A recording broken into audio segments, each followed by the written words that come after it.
सासू माँ की नई सहेली।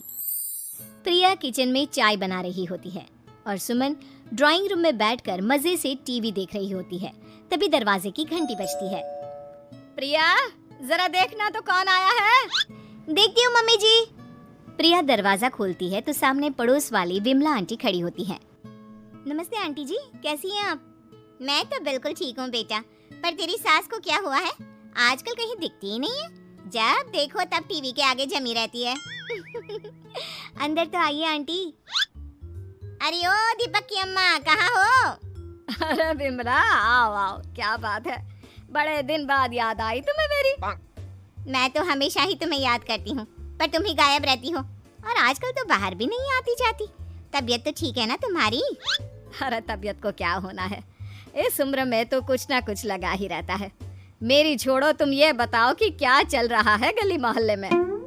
तुम गली मोहल्ले की छोड़ो, चल तो तुम्हारे पड़ोस में रहा है। तुम्हारी नई सहेली आई है। मेरी कौन सी नई सहेली? मैं तो यहाँ बस तुमसे बातचीत कर लेती हूँ या फिर बाजू वाली शर्मा की बहू से दो चार बातें कर लेती हूँ। इसीलिए तो कहा कि तेरी नई सहेली आई है। अब कोई पड़ोस में आया है तो बात तो होनी ही है। कम से कम इसी बहाने हमारा भी एक ग्रुप बन जाएगा। फिर सब मिलकर अपनी बहुओं की शिकायतें किया करेंगे। दोनों हंसने लगते हैं। तभी प्रिया चाय लेकर आती है और सामने टेबल पर रख देती है। दोनों चाय पीती हैं और बातें करते हैं। चलो मैं चलती हूँ, अब कल मिलते हैं। राम राम। अगले दिन प्रिया किचन में कुछ काम कर रही होती है और सुमन आराम से सोफे पर बैठकर मटर छिल रही होती है। तभी डोरबेल बजती है। प्रिया दरवाजा खोलती है तो सामने उनकी नई पड़ोसन खड़ी होती है। जी, आप कौन? मैंने पहचाना नहीं। नमस्ते बेटा, मैं शारदा, आपके बगल वाले घर में अभी 2-4 दिन पहले ही शिफ्ट हुए हैं। ओह अच्छा अच्छा अच्छा, नमस्ते आंटी, अंदर आइए ना आप। देखिए तो मम्मी जी, आज कौन आया है। इतना कहकर प्रिया किचन में चाय बनाने चली जाती है। नई पड़ोसन को घर पे देखकर सुमन थोड़ा हैरान हो जाती है। नमस्ते बहन जी, मैं शारदा, आपकी नई पड़ोसन। अच्छा अच्छा, आप हैं हमारी नई पड़ोसन। आइए आइए, और बताइए कैसी हैं आप? जी बिल्कुल ठीक हूँ। वो दरअसल घर पर छोटी सी पूजा रखवाई थी, बस उसी का प्रसाद देने चली आई। सोचा इसी बहाने नए पड़ोसियों से भी मुलाकात हो जाएगी। ये तो बहुत अच्छा सोचा आपने। सुमन प्रिया को आवाज लगाती है। अरे ओ बहू, जरा चाय पानी का तो आके पूछ लो। ये आजकल की बहुएं भी ना, जब तक बोलो नहीं तब तक कुछ नहीं करेंगी। आई मम्मी जी। प्रिया चाय लेकर आती है। दोनों बैठकर चाय पीती हैं और खूब सारी बातें करती हैं। अच्छा बहन जी, अब मैं चलती हूँ, फिर मिलते हैं। अब तो आना जाना लगा ही रहेगा। शारदा के जाने के बाद प्रिया किचन से बाहर आती है। क्या बात है मम्मी जी, आप दोनों को देखकर तो लगा ही नहीं कि पहली बार मिल रही हो। आप दोनों तो बिल्कुल बिछड़ी हुई सहेलियों की तरह बातें कर रही थी। अरे जब दो औरतें मिल जाती है ना, तो बातें अपने आप ही निकल आती है। अब तू अपने काम पर ध्यान दे, बातों पे नहीं। ऐसे ही कुछ दिन बीत जाते हैं। अब सुमन और शारदा अच्छी सहेलियां बन गई होती हैं। दोनों एक साथ मंदिर जाती, मार्केट जाती और कभी कभी तो विमला भी इनके साथ मिलकर खूब हंसी ठिठोली करती। एक शाम तीनों बैठकर सुमन के घर पर चाय पी रही होती हैं कि तभी बहुत तेज बारिश शुरू हो जाती है।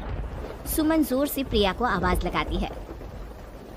प्रिया, ओ प्रिया, देख कितनी तेज बारिश हो रही है। जाके छत से सारे कपड़े ले आ, नहीं तो सब भीग जाएंगे। सुमन 2 बार आवाज लगाती है लेकिन प्रिया का कोई जवाब नहीं आता। शायद प्रिया कुछ काम कर रही है, इसीलिए कुछ जवाब नहीं दे रही। अरे काहे का काम, आराम फरमा रही होगी महारानी। तभी प्रिया बीमार हालत में अपने कमरे से बाहर निकलती है। हाँ मम्मी जी, क्या हुआ? मेरी तबीयत थोड़ी ठीक नहीं है ना, इसलिए आग लग गई। अरे सारे कपड़े भीग गए और तुझे सोने से फुर्सत नहीं है।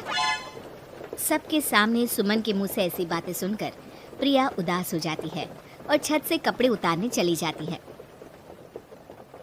सुमन, ये क्या बात हुई? प्रिया ने बताया ना कि उसकी तबीयत ठीक नहीं, इसलिए उसकी आंख लग गई। तुम भी ना खामखा उसे सबके सामने सुना दिया। अरे आप नहीं जानती शारदा जी, कुछ बहुएं ना बहुत आलसी होती है, घर का एक काम नहीं करना चाहती। ऐसा नहीं है सुमन, तुम्हारी बहू तो बहुत प्यारी है, तुम्हारी सारी बात भी तो मानती है। हाँ सुमन, तुम प्रिया के बारे में ऐसा क्यों सोचती हो? मेरी भी 2 बहुएं हैं, लेकिन मैं उन्हें अपनी बेटियों की तरह रखती हूँ। आखिर वो भी तो किसी की बेटियां ही है ना। और अगर तुम ऐसा ही व्यवहार करोगी तो एक दिन प्रिया भी तुम्हारे साथ ऐसा ही बर्ताव करेगी। शारदा और विमला की बातें सुनकर सुमन की तो बोलती बंद हो जाती है। वहीं प्रिया भी बाहर से सारी बातें सुन रही होती है। अरे मैं कोई उसकी दुश्मन थोड़ी ना हूँ, मैं भी उसकी माँ हूँ, लेकिन कभी कभी सास बनना पड़ता है, नहीं तो बहुएं हाथ से निकल जाती है। देखो सुमन, ये सब सोच का फर्क है। अगर तुम ये सोचोगी तो कभी प्रिया को अपनी बेटी नहीं बना पाओगी। इतना कहकर शारदा और विमला वहां से चली जाती हैं और सुमन अकेले बैठकर उनकी बातें सोचने लगती है। अगले दिन प्रिया और दीपक अपने कमरे में बैठकर बात कर रहे होते हैं और सुमन उनके कमरे के बाहर कुछ काम कर रही होती है और उन दोनों की बातें सुन लेती है। दीपक, तुम्हें पता है हमारे पड़ोस में जो शारदा आंटी है ना, बहुत अच्छी हैं। अच्छा, ऐसा क्या हो गया जो तुम्हें वो इतनी अच्छी लगने लग गई? कुछ खास नहीं, बस कल जब मम्मी जी मुझे सबके सामने सुना रही थी तो शारदा आंटी ने मेरा साथ दिया। मैं तो सच में हैरान ही रह गई थी जब उन्होंने मम्मी जी को मुझसे ऐसा बर्ताव करने के लिए मना किया। अच्छा, फिर क्या हुआ? होना क्या था, शारदा आंटी तो मम्मी जी को समझा ही रही थी कि बहू को भी बेटी की तरह ही रखना चाहिए, लेकिन मम्मी जी तो मम्मी जी है ना, उन्हें तो मुझ में हमेशा कमी ही दिखती है। काश मुझे भी शारदा आंटी जैसी सास मिली होती जो मुझे भी अपनी बेटी जैसी समझती। सुमन ये सब सुनकर बहुत उदास हो जाती है और वहां से चली जाती है। प्रिया की बातें सुमन के कानों में बार बार गूंज रही थी। उसे बहुत शर्मिंदगी महसूस हो रही थी कि उसने प्रिया के साथ बहुत गलत किया है। अगले दिन सुमन शारदा और विमला को बुलाती है। क्या बात है सुमन, आज तूने ऐसे अचानक क्यों बुलाया? सब ठीक तो है ना? हाँ हाँ, सब ठीक है, तुम दोनों बैठो तो सही। तब तक दीपक और उसके पापा भी आ जाते हैं। प्रिया, तुम भी आ जाओ। क्या हुआ मम्मी जी, आपने बुलाया? हाँ प्रिया बेटा, मैं आज सबके सामने तुमसे माफी मांगना चाहती हूँ। मैंने आज तक तुम्हारे साथ बहुत बुरा व्यवहार किया है, लेकिन तुमने कभी भी मेरे साथ बुरा बर्ताव नहीं किया। मुझे अपनी गलती का एहसास हो गया है, हो सके तो मुझे माफ कर देना। प्रिया अपनी सास की बातें सुनकर हैरान हो जाती है। उसकी आंखों में आंसू आ जाते हैं। प्लीज मम्मी जी, आप मुझसे माफी मत मांगिए, मैं भी आपकी बेटी ही हूँ। वैसे एक थैंक यू तो मेरी नई सहेली को भी बनता है, जिसकी वजह से मुझे मेरी गलती का एहसास हुआ। शारदा बहन, आपका बहुत बहुत शुक्रिया जो आपने मेरी आंखें खोल दी। अरे क्या सुमन, तुम भी ना। तो फिर इसी बात पर चाय और पकोड़े हो जाए? हाँ हाँ, क्यों नहीं।